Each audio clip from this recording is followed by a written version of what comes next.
William De La Rosa, and I will be presenting the guitar knobs and guitar jack from the Gibson Les Paul electric guitar. Here's an example of it. First, I'm going to talk about the guitar knobs, which are used to handle the frequencies the guitar produces and control the tone and volume of the sound. It is twisted clockwise to increase the volume and counterclockwise to decrease the volume. It is mostly made of zinc alloy that has a high dimensional accuracy and stability. And at times, rubber could be added on the outer rim of the guitar knob as a design aspect. Rubber has great tensile strength and tear resistance. Both are excellent materials to use when dealing with electricity. The guitar knob can be manufactured using a lathe. It is not a difficult process if you're experienced. Once the product is done, it needs to be sanded down with the sandpaper of a fine grade of 320 or higher.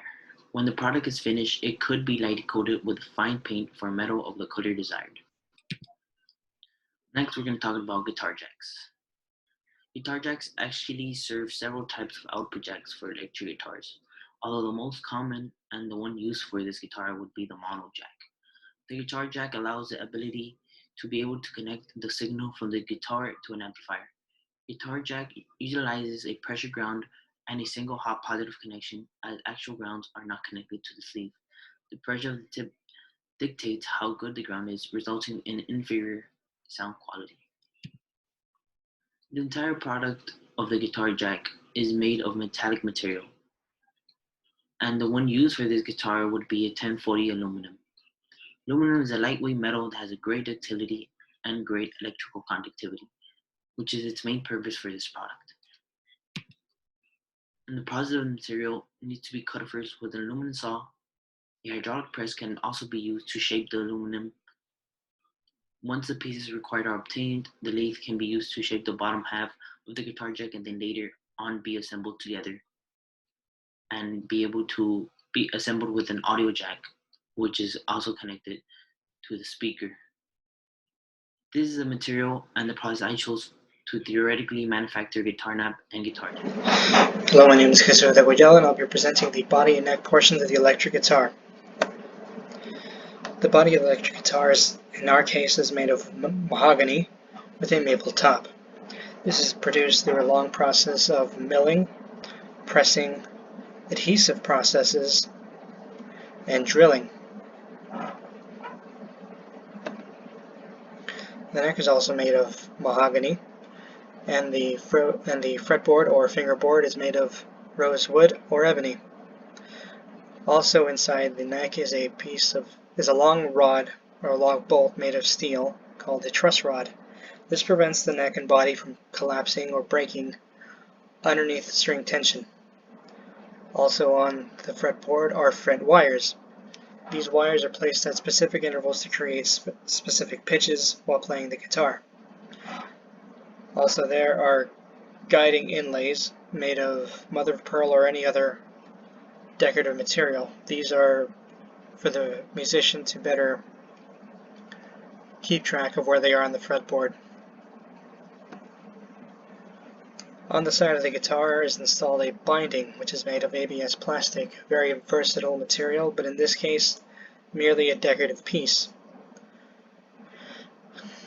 Also, the binding is installed by an adhesive and by binding it together, hence the name, with canvas rope. The adhesive is also made of ground up pieces of ABS plastic combined with various other solvents. Here are the properties of ABS plastic. As mentioned, the fret wire, which is used on the fretboard, has a specific shape with a domed top as to not injure the player, as well as not damage or get caught on any of the strings. Below this mushroom cap dome are barbs, which prevent the fret wire from coming out once installed into the fretboard. And here are the properties of 18% nickel steel, cold worked to create the fret wire. Thank you very much. Hello, my name is Marvin Delgado, and in this presentation I will be talking about the Gibson Les Paul electric guitar, on the strings and tuners to be specific. The guitar strings are a vibratory element, and they are basically a segment of a flexible material under tension. that vibrate when distorted and create the so-called musical notes. The guitar strings must be fatigue-resistant, corrosion-resistant, flexible, and durable to efficiently operate throughout its lifetime. As shown in the picture, there are several materials for string fabrication, such as nylons, metals, such as stainless steel, nickel, bronze, and other materials such as silk. Materials selected for the requirements included pure nickel, nickel-plated steel, and cobalt. The strings are made out of these materials, and they were mainly chosen due to low corrosivity values, high ultimate strengths, and elongation percentages before break, as shown in the tables. The guitar strings are produced in two stages. The primary process involves drawing molten metal through a hole in a specific die, most commonly known as extrusion molding. Metals can at this point be powder coated or galvanized to further improve the corrosivity of values of the material. Lastly, the string is wire wounded for some guitar strings, such as the nickel plated steel. Next up, we have the guitar tuners, which are the components in charge of assigning pitches to the strings in a guitar. Generally, a guitar tuner consists of a capstan, a pinion gear, a knob, and a worm gear that links everything together. The main material requirements for guitar tuners include corrosivity resistance due to the environment exposure, material hardness to ensure the mechanism does not come loose and is always working, and overall material malleability to ensure aesthetics is not a problem for the design. The material selection for the Gibson Les Paul guitar tuners include gold-plated steel and low-density polyethylene. The hardness of the material is provided by steel, while gold acts as a protective layer against corrosivity. Polyethylene is mostly used for aesthetics and its physical properties being inferior to most polymers. Guitar tuners are made as an assembly since several parts are involved. Given that the capstan is composed of polyethylene, it can be easily manufactured with the process of injection molding, while the rest of the cylinders and gears can be either casted or individually manufactured with a lathe or a milling machine. Lastly, the sustainability for both guitar strings and tuners. I decided to combine both sustainabilities since both of them include pretty much the same points, as both the strings and tuners have very reliable manufacturing methods, consisting mostly of casting or extrusion molding. These types of methods generally require only an initial expense of molds or dies, and they can be reused for continuous production. Both components also use common and expensive materials, making these objects not only easy to manufacture but relatively cheap, while using mostly recyclable and durable materials. So here are some of the references I used for the research. Thank you for listening to the brief presentation. Hi, my name is Roberto Curiel, and I'm going to talk about humbucker pickup and pneumatic bridge and tailpiece.